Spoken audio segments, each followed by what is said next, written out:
안녕하세요 여러분, 동락 이현숙 TV 이현숙입니다. 이번 동락 부드레 시간에는요 너무나 멋진 부모교육 강사님 모셨습니다. 여러분 아침에 일어나시면 제일 먼저 무엇을 확인하세요? 저 같은 경우에는 날씨부터 확인해요. 비가 오는지 날은 더운지. 우리 부모는요 항상 이렇게 자녀들의 마음의 날씨를 확인해야 되는 존재가 아닌가. 오늘 동락 부드레 시간에 우리 권희정 강사님과 함께 좋은 시간 만들어 보겠습니다. 안녕하세요 강사님. 안녕하세요. 여러분 진짜 초대하기 힘든 강사님이십니다. 정말 활발하게 활동하시고요, 살아있는 부모교육 강사의 산 증인 권희정 강사님께서 직접 이 자리에 이렇게 나와주신 것만으로 동락 이현숙 TV의 영광입니다. 강사님, 지금까지 강사 활동 기간이 어느 정도 되세요? 제가 1998년서부터 했으니까요. 올해 23년이네요. 네. 여러분 23년 차. 네. 10년이면 마스터, 달인이 될 수 있는 기간인데요. 23년을 강사 활동을 하신 권희정 강사님. 강사님, 짧게 강사님 소개 한번 부탁드리겠습니다. 저는 대한민국 모든 부모가 행복해지기를 꿈꾸는 부모교육 강사 권희정입니다. 우연한 기회에 부모교육을 알게 됐고 공부를 하면서 좋은 기회가 돼서 EBS라든가 또는 LG전자에 가서 교육청, 그리고 서울시 건강가정 다문화가족지원센터를 통해서 전국에 있는 많은 부모님들과 함께 웃기도 하고 울기도 했던 시간이 벌써 23년이 된 것 같습니다. 네, 저희 권희정 강사님이요 굉장히 겸손하게 본인을 소개해 주셨지만 정말 부모 교육이 필요한 장소에 곳곳에 저희 권희정 강사님이 활동을 하셨습니다. 강사님, 23년 동안의 강사 활동을 하시다 보면 정말 많은 학교, 많은 참가자분, 많은 아이들을 만났을 거라고 짐작이 가능한데 혹시 그 많은 그 강의 중에 가장 인상 깊은 강의가 있었나요? 많았죠. 제가 만났던 분들 중에는 휴가를 받아서 매주 부모교육에 참여하셨던 한 아빠가 계셨어요. 네, 100여 명의 엄마들이 참석하셨는데 이분은 제일 앞자리에 제 바로 앞에 앉으셔갖고 정말 열정적으로 강의에 참여하셨고 그분 나중에 부모교육 강사가 되시기도 하셨어요. 와, 청일점이신 분이 배움에 대한 열정으로 결국 부모교육 강사로까지 나아가셨네요. 야, 우리 권희정 강사님께서 한 사람의 강사를 키워내셨습니다. 강사님, 그러면 또 다르게 또 기억에 남는 어떤 강의가 있었을까요? 엄청 많은데 그 중에 하나는 제가 이제 분당에 있는 뭐 초등학교에서 12년 전에 신입생 학부모 특강을 했어요. 근데 그 특강이 정규과정으로 연결이 되고 또 공부가 되고 이래서 한 15명의 엄마와 4년 동안 계속해서 부모교육을 했던 기억이 있어요. 뭐 일회성 내지는 뭐 이회성으로 끝날 수 있는 강의인데 거기에 참여하셨던 15분의 참가자 학부모님들께서 계속 더 배우고 싶고 계속 더 뭔가 이어가고 싶다라는 열정이 있으셔서 4년 동안 계속해서 연결이 되셨대요. 그럼 너무 궁금한데요? 초등학교 그 학부모이셨던 거죠? 네, 그러셨어요. 그분들 다 초등학교 엄마셨고 그 중에 한 엄마는 정말 제가 알려드린 거를 하나도 빠뜨리지 않고 자신의 삶에서 적용한 정말 훌륭한 엄마가 계세요. 훌륭한 강사 아래에는 훌륭한 제자가 있다고 하더니 그러면 저희가 너무 궁금한데요. 그 분당에 있는 초등학교에서 강의 어떤 부모교육 강의가 오픈이 된 거예요? 특강이라서 신입생 학부모들을 위한 특강이었어요. 그럼 1회? 네, 한 번 하는 거였죠. 1회 몇 시간이셨어요? 90분 정도 했을 거예요. 이거 저 진짜 놀라운데요.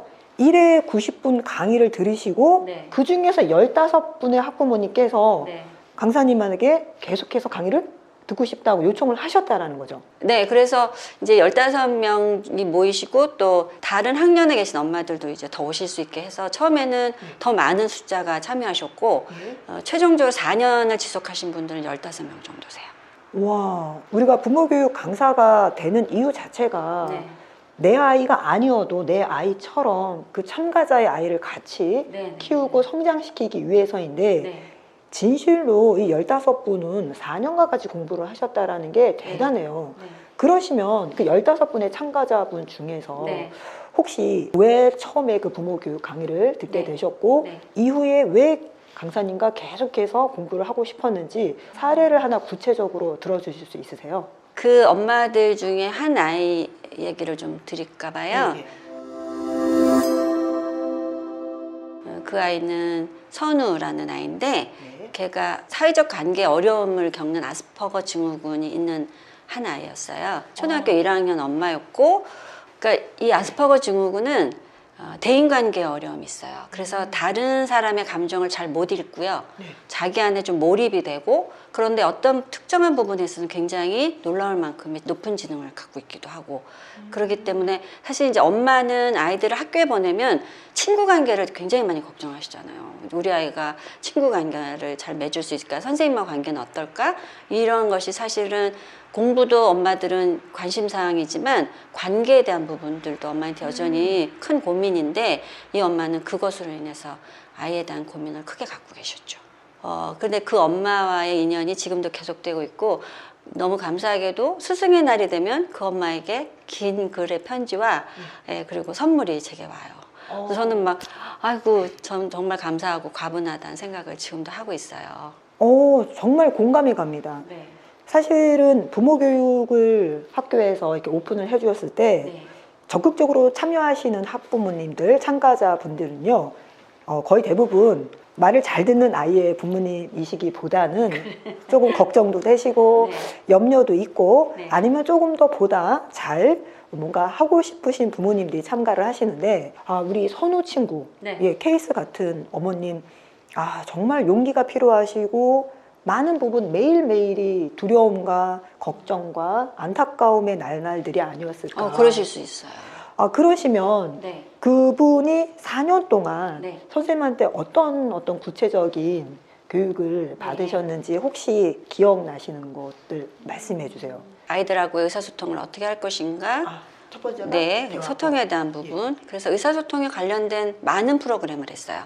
뭐 비폭력 대화도 하고 교류 분석도 하고, 그래서 그런 쪽도 많이 공부했고, 그리고 또 우리 대부분의 엄마들은 사실 자신의 엄마와 그 친정엄마와 관계에서 어려움들이 있었던 경우들이 많이 있어요.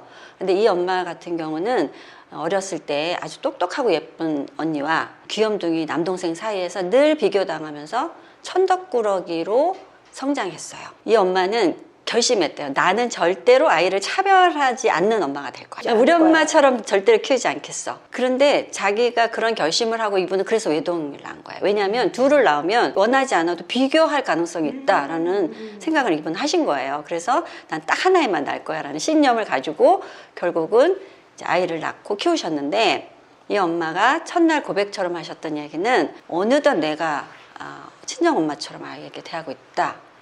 아이를 자꾸 다른 아이와 비교하고 나도 모르게 자꾸 아이에게 내가 원하지 않는 표현들을 하고 있다는 그런 발견을 하셨대요. 그래서 부모교육에 참여하신 그런 경우이죠. 정말 마음에 확 찔립니다.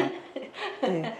그런 깨달음을 갖고 네. 나는 내 친정 엄마처럼 그렇게 형제 자매들끼리 비교하고 경쟁시키지 않을 거야 라는 투철한 마음으로 자녀도 하나만 낳았음에도 불구하고 네. 이웃의 엄친딸, 엄친아와 네. 비교를 하고 있는 자기 자신을 문득 발견을 하시고, 마침 그때 학교에서 부모 교육을 하신다고 하니까 가방을 싸들고 참가를 하셨고, 그러셨어요. 그 이후에 4년 동안 네. 일단 대화법 교육을 먼저 하셨다 그러셨죠? 네네, 그 공부를 했죠. 네. 선우 어머니에게 이 대화법 교육은 상당히 도움이 되셨겠는데요. 뭐 예를 들면 아이가 학교에서 왔는데 뭔가 시무룩해 보인다. 그럴 때 부모 역할은 사랑과 교육 두 가지만 기억하세요. 그러면은 아이가 시무룩해서 왔을 때 이 아이가 엄마에게 원하는 건 사랑일까요? 교육일까요? 뭘까요? 사랑이요. 그렇죠. 그래서 아이가 원하는 대로 부모 역할을 하시면 됩니다. 아이가 사랑을 원할 때 사랑하시고, 네, 아이가 편안하고 엄마도 편안할 때 엄마가 교육을 하시면 돼요. 그래서 그걸 일주일 동안 한번 해보고 오세요 라고 이제 말씀을 드렸어요. 선우는 늘상 학교에서 선생님이나 친구 관계 어려움이 있었던 아이니까 속상한 마음을 가지고 집에 시무룩하게 왔을 때 엄마가 정신을 바짝 차리셨대요. 지금 이 아이가 나에게 원하는 건 사랑이야. 선우야, 오늘 무슨 학교에서 무슨 일 있었어? 속상해 보이는데 괜찮아? 이런 이야기를 하시게 됐대요. 그랬더니 아이가 자기 얘기를 하게 됐고 엄마는 그 얘기를 잘 들어주셨고 그런데 나중에 엄마가 화가 난 상황이었어요. 그랬더니 아들이 그러더래요. 엄마 지금 엄마 굉장히 기분이 안 좋으신 것 같아요. 그러니까 제가 잠깐 방에 들어갔다가 조금 이따 나올까요? 그러더라는 거예요. 그래서 그 순간에 엄마가 그래 이 아이가 내가 지금 어떤 모습인지를 제대로 보여주는구나. 그 아이랑 평소에 했던 연습이 있어요. 얘가 감정을 조절을 잘 못하니까 화가 나면 선우야 천천히 심호흡을 해. 그리고 나서 내가 지금 어떤 것 때문에 화가 났는지를 생각하게 되면 네 감정을 좀 조절할 수 있을 거야. 이런 이야기를 했었는데 그 순간에 엄마가 스스로 심호흡을 하고 내가 지금 왜 화가 났었는지를 살펴볼 수 있게 되셨다는. 너무 좋습니다. 아이하고 네. 정말 마음이 충족될 정도로 대화법 하나 제대로 하시려면요. 끊임없이 계속해서 생각하고 공부를 하셔야 돼요. 강사님, 그러면 그 4년 동안 네. 대화법 다음에 또 어떤 과정을 진행을 하셨어요? 대화법도 공부했고 그리고 이제 내적 치유에 대한 공부를 했어요. 내적 치유 작업은 보통은 이제 우리가 엄마를 하면서 아빠를 하면서 아이와 관계에 대한 것들을 살펴보잖아요. 예. 얘가 왜 이렇게 말을 안 듣는지, 왜 힘들어하는지를 이렇게 계속해서 살펴보면서 어떻게 소통을 할 것인가가 주제라면 내적 치유는 그 상했던 그 시선을 자신에게 향하시는 거예요. 내가 왜 이렇게 힘들지? 내가 왜 이렇게 아이를 수용을 할 수가 없지? 나는 왜 이렇게 행동할 수밖에 없을까를 좀 살펴보는 거예요. 자, 그런 내적 치유가 선우에겐 어떤 영향을 주었을까요? 이 엄마가 내가 왜 이렇게 불안한지 그리고 내가 왜 이렇게 안달복달하는지 그것이 엄마가 자신에게 보여준 어떤 불안감이 계속해서 대물림이 돼서 자신의 아이에게 내려가고 있다는 것을 이분이 아시게 되셨어요. 그러면 어떤 대하는 태도나 언행이 네. 변화가 있으셨을까요? 그러니까 이 엄마는 그렇다면 이것은 얘의 문제가 아니라 오히려 나의 불안으로부터 시작되는 문제일 수 있겠구나라는 생각을 하시고 그 아이가 늘상 그 어버이날이 되면 이렇게 학교에서 카드를 적어 오잖아요. 근데 초등학교 때 이 아이 카드에 쓰여졌던 말이 엄마 제 걱정은 그만하세요 라는 말이었대요. 네. 그런데 그 말을 그 아이가 왜 하는지 너무 명료하게 이해하게 되셨다고 말씀하셨어요. 선생님, 저 지금 소름이 쫙 끼치네요. 네, 그러셨어요. 네. 그래서 이제 엄마가 내가 이 아이에게 했던 이런 걱정이나 불안이 결국은 내 안에 있는 거로구나 라는 것을 알고 나니까 이 아이를 바라보는 시야가 훨씬 더 넓어지시고 그런 시간을 통해서 엄마가 훨씬 여유가 생기더라는 얘기를 하셨어요. 엄마의 불안은 말로 표현하지 않아도 그 에너지로 아이한테 그대 그럼요. 전달이 되는데 네. 선우 어머님께서 자기 내면을 들여다보시면서 불안의 근원을 찾고 네. 거기에서 내려놓을 거 내려놓으시고 네. 예, 편안해지시니까 우리 선우도 네. 편안한 에너지를 받았겠어요. 그랬나 봐요. 그래서 그 엄마가 저희가 이제 공부하는 중에 한번 아이 일기를 가져오셨더라고요. 네. 선우가 3학년쯤 됐을 때였는데 가을 학교에서 운동회를 하잖아요. 달리기 대회를 하는데 3등까지 선물이 있대요. 그런데 자기랑 같은 조가 된 한 아이가 그 반에 있는 아이들이 다 싫어하는 그런 아이였대요. 근데 선우가 만약에 자기가 그 아이를 이기면 그 아이가 너무 상처를 받을 거라는 생각을 선우가 했다는 거예요. 선우가요? 네, 선우가 그 아이가 다른 사람의 감정을 이해하고 배려하는 건 굉장히 어려운 일이었는데 이 엄마가 아이를 어떻게 바라봐야 되고 아이의 마음을 어떻게 공감해야 되고 하는 거를 계속 하셨잖아요. 이 엄마는 그런 얘기를 하셨어요. 선생님, 저는 고통받고 싶지 않아서 열심히 숙제를 했어요. 열심히 연습했어요 라고 말씀하셨어요. 연습만이 자기가 변화될 수 있는 유일한 방법이라고 얘기하셨어요. 그래서 결국 얘는 4등으로 들어온 거예요. 그런데 이 엄마가 그 일기를 보기 전에 이제 선우가 달리는 걸 봤을 거 아니에요. 애가 막 몸을 막 비틀면서 뛰더라는 거예요. 어색하게. 어색하게. 왜냐면 걔한테 져야 되니까. 걔를 이기게 만들어야 되니까. 그 사람들이 다 웃고 막 제 선우 왜 저렇게 뛰어 막 이런 소리를 옆에 엄마들이 막 하는 걸 들으면서 이 엄마 너무 속이 상하셨다는 거예요. 그런데 나중에 선우 일기를 보고 이 선우가 이제 다른 아이의 마음을 배려할 수 있는 그런 능력까지 생기게 됐구나라는 것이 너무 감사했다고 그 일기를 저희들 앞에서 공개해 주셨거든요. 저희들 정말 다 울었어요. 저 지금 진짜 마음이 정말 찡해요. 우리 시청자분들도 같이 감동 받으셨을 거라고 생각해요. 1, 2등이 중요한 게 아니라 그 선우의 마음, 그리고 선우가 그런 마음을 가질 수 있는 아이, 그리고 그 마음을 행동으로 할 수 있는 아이, 너무 훌륭하게 잘 키웠어요. 선우 어머니가 1학년 때 저희 권희정 강사님을 만나서 네. 선우가 3학년이니까 벌써 3년을 된 네, 거죠. 네. 와, 정말 강사님 부럽습니다. 제가 복이 많아서 그래요. 네. 정말 복이 많으세요. 네, 복이 많아요. 네. 감동입니다. 그럼 강사님 또 이제 4년을 공부를 하셨는데 네, 네. 그럼 기타 또 어떤 강의가 좀 연결이 되었을까요? 그리고 또 이제 성격에 대한 공부도 했어요. 이제 그 공부를 하게 된 거는 이제 엄마 개개인이 어떤 사람인지 좀 잘 이해하고, 그리고 또 남편은 어떤 사람인지를 좀 잘 보고, 그리고 아이를 이해하는. 그러니까 어떻게 보면 저는 사람에 대한 성격을 공부한다는 거는 엄마 자신이 지금 어디 있는가를 아는 아주 중요한 도구라고 생각해요. 제가 성격에 대한 공부를 하면서 저 자신이 어떤 사람인지 알고 그것을 통해서 제가 저 삶의 기준이 섰던 경험이 좀 있어요. 특히 그 성격에 대한 공부를 제가 할 때 저희 아이가 중학생이었어요. 그런데 정말 저로서는 이해하기 힘든 아이를 제가 낳았거든요. 네. 그래서 제가 그 아이 덕분에 강사님 아이도 그러시군요. 네, 그 아이 덕분에 제가 부모 교육을 사실은 공부하기 시작했어요. 부모를 성장시키는 아이가 어떤 집이든지 한 명씩 있는 것 같아요. 특히 그 성격에 대한 공부를 하면서 네. 그전에는 저도 생각했어요. 아이를 이해해야 한다. 그래, 내가 먼저 이해하자. 근데 안 되는 거예요. 그런 것을 어떻게 해결하면 좋을까, 이런 공부 저런 공부 많이 하는 중에 성격에 대한 공부를 만나게 됐고, 그 공부를 통해서 아이는 이해해야 되는 존재가 아니라 그냥 그런 존재로 수용돼야 하는 존재로구나. 동락부들의 시청자 여러분, 지금 권희정 강사님이 너무 중요한 말씀을 하셨어요. 아이는 이해해야 되는 존재가 아니라 수용해야 되는 존재이다. 강사님의 어떤 그 강의 쭉 4년간에, 네. 4년이면 대학입니다. 대학 생활을 하신 거예요. 우리 네. 권희정 대학의 네. 전체 커리큘럼이 밖에서 안으로 들어가네요. 자, 그러면 제가 궁금한데요, 강사님. 네. 선우 사춘기는 어땠을까요? 선우가 성적을 받았잖아요. 성적표를. 그러면은 얘가 항상 올백을 받았대요. 그러니까 이제 엄마는 그래, 얘가 관계도 그럭저럭 잘하고 또 공부도 잘하고 으쌰으쌰, 자, 이 애를 사자로 키워야겠다.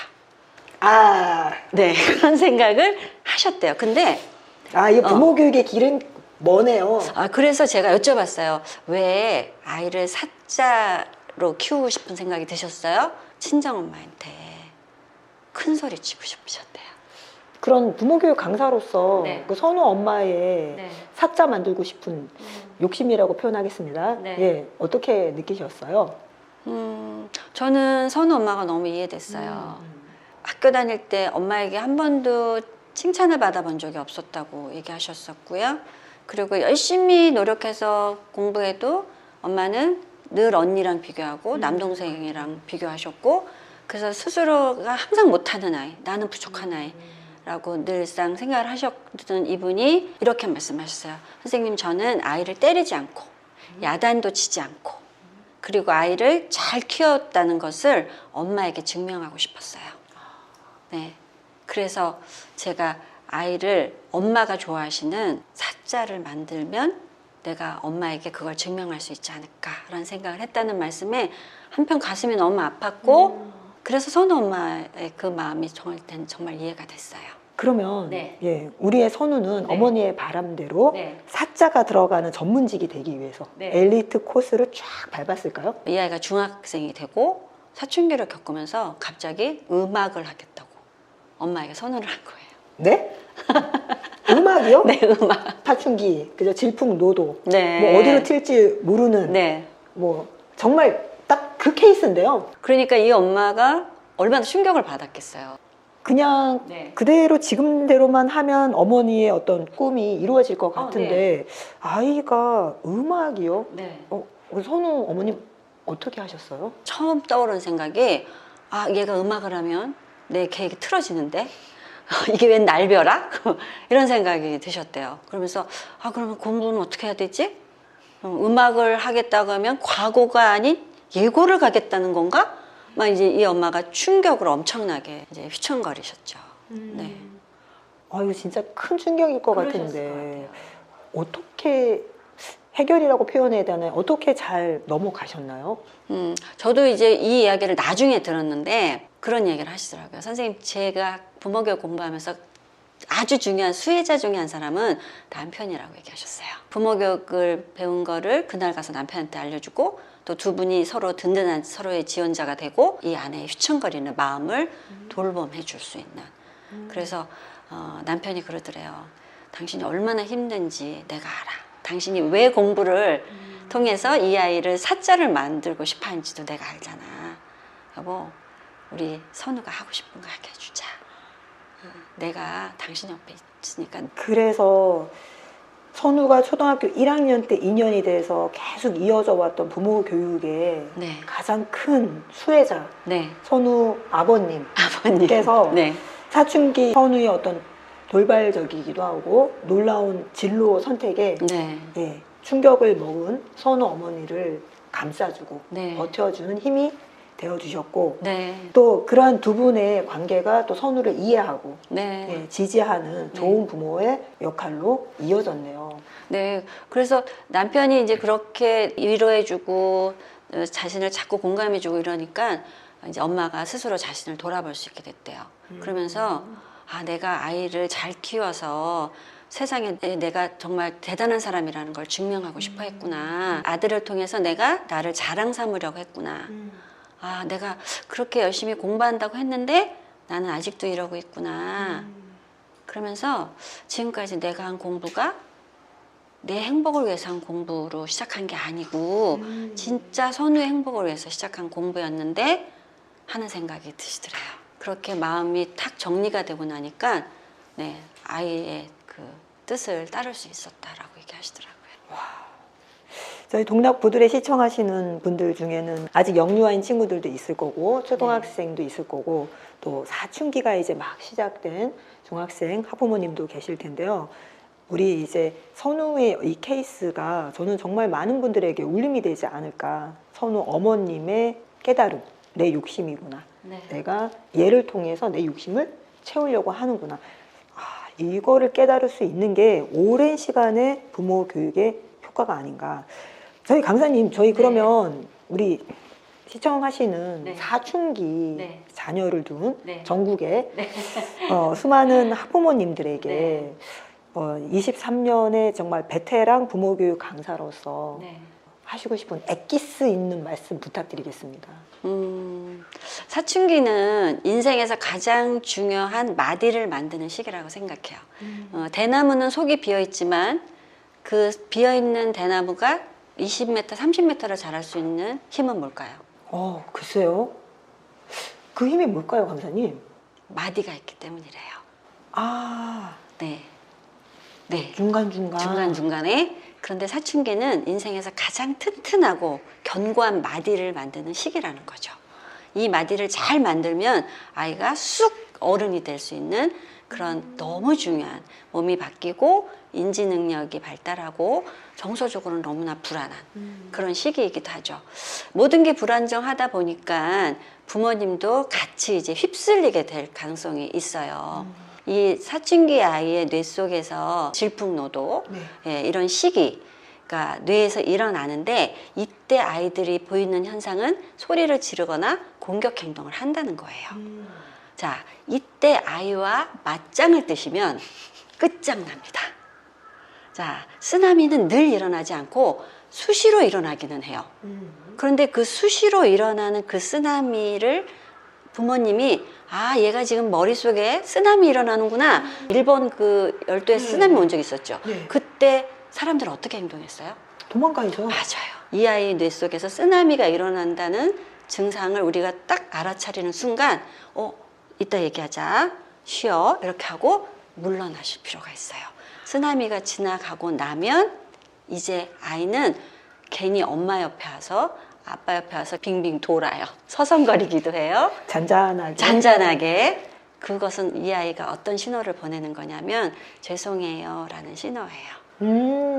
네. 때로는 어떤 아이는 엄마 아까 제가 소리 질러서 죄송해요 라는 말을 하는 아이도 있죠.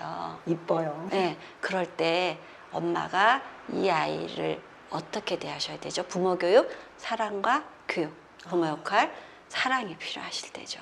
그래, 네가 그렇게 말해줘서 고마워. 그러고 나서 엄마가 하고 싶은 말을 아이가 편안할 때 하시면 좋겠어요.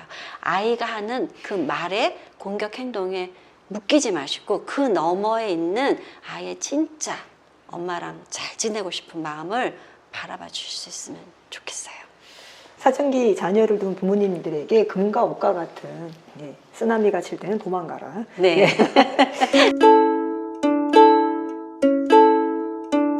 오늘 저희 진짜 모시기 힘든 권희정 강사님께서 특별히 시간을 내주셔서 좋은 인터뷰 할 수 있어서 행복했습니다. 제가 첫 시작에 말씀드렸듯이 매일매일 하늘의 날씨를 확인하면서 그날그날의 준비를 하듯이 우리 아이들의 마음을 네. 마음의 날씨를 캐치하고 바라봐주고 인정해주는 그런 부모가 되기를 진심으로 바랍니다. 동락부들의 앞으로 계속해서 훌륭하신 강사님 모시고 좋은 방송 계속해서 촬영하겠습니다. 강사님 오늘 소감 어떠세요? 이렇게 제가 경험했던 것들을 나눌 수 있는 시간이어서 정말 행복했습니다. 그리고 저랑 함께했던 많은 부모님들께 감사를 드리고 싶어요. 네, 재미와 감동을 주신 권희정 강사님 감사합니다. 네 감사합니다.